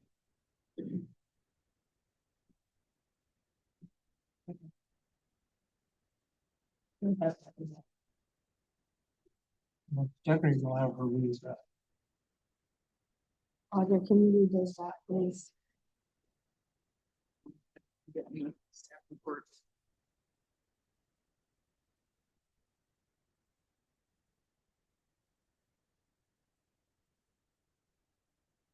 8 full-time employees. Outdoor storage will be screened from roadway by site obscuring fence or landscaping barrier, mesh fence, specifically on the south side. And you put in all weather surface. Inspections every 6 months. Landscaping, yearly review by board. The building permit.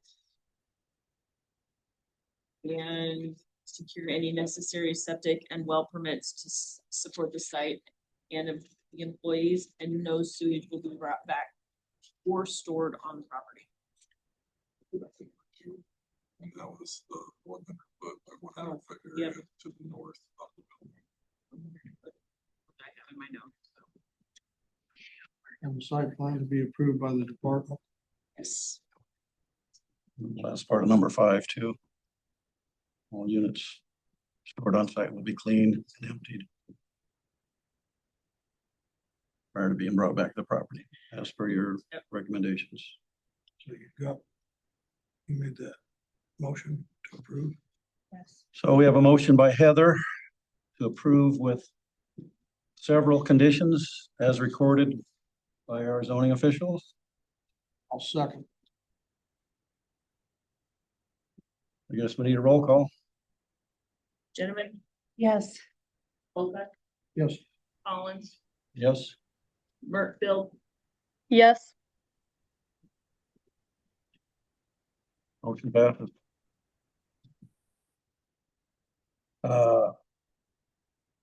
Victoria can come back now. Thanks for throwing this on us.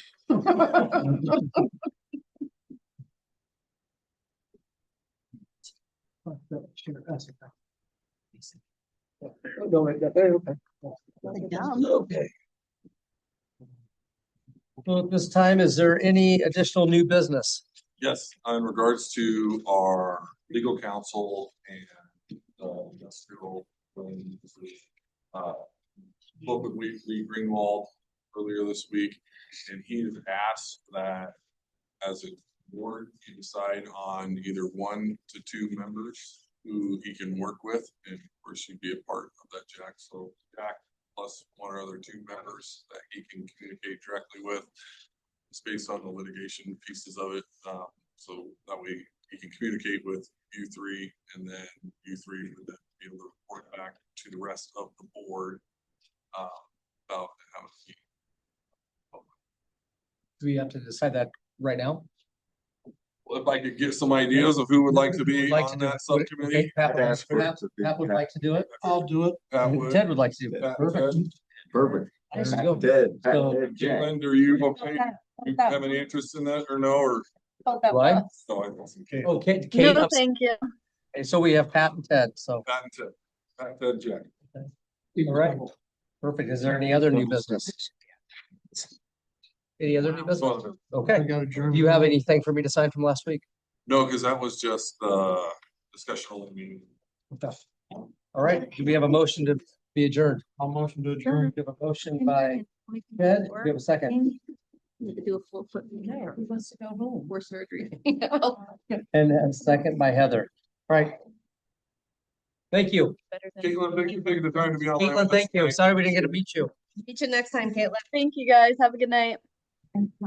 Audrey, do we got something next month? Got a meeting next